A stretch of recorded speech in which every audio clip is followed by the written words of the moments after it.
Քաղաքացիական պայմանագիր կուսակցության վարչապետի թեկնածուն հայտնի է Նիկոլ Փաշինյանին առաջադրել Հայաստանի Հանրապետության վարչապետի թեկնածու։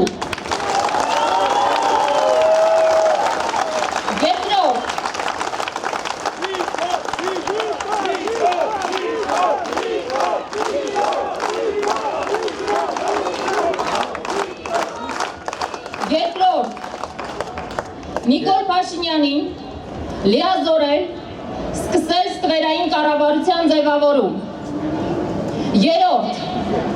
ստվերային կառավարության ձևավորման գործընթացի վերաբերյալ սկսել քննարկումներ Հայաստանի և Սփյուռքի հանրության ներկայացուցիչների հետ։ Հայաստանի այսօրվա վիճակի թիվ 1 պատասխանատուն Սերժ Սարգսյանն է, որովհետև վերջին 23 տարում նա մշտապես եղել է Հայաստանում որոշումներ կայացնող իշխանական էլիտար պոլիտբյուրոյի անդամ։ Այդ պոլիտբյուրոն սկզբում բաղկացած էր 5 հոգուց, հետո դարձավ եռյակ, հետո զույգ,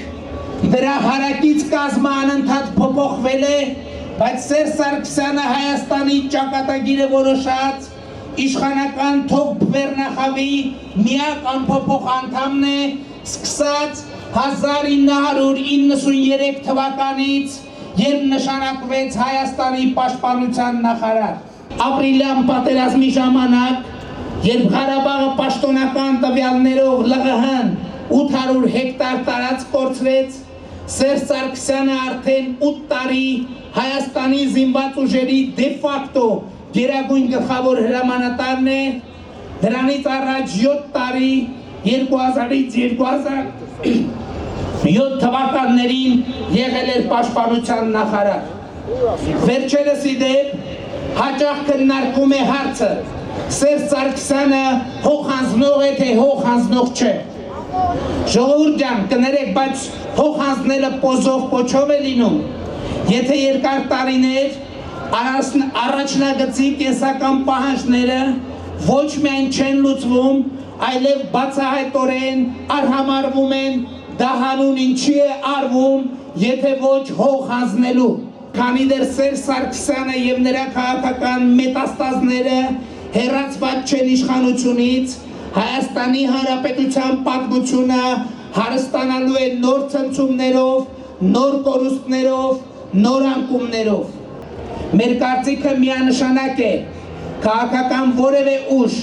որևէ քաղաքական առաջնորդ չի կարող որոշում կայացնել Սերժ Սարգսյանին կամ որևէ մեկին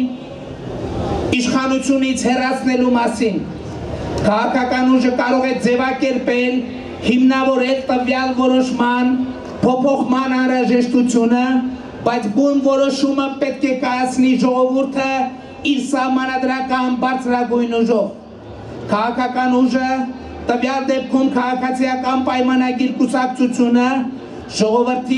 կողմից որոշումը կայացնելու դեպքում պետք է լինի այն ի կատարածելու կազմակերպիչը, երաշխավորը, եւ նրա գործողությունները պետք է հիմնված լինեն ժողովրդի կամ արտահայտման լեգիտիմ հենքի վրա։ Հայաստան! Հայաստան!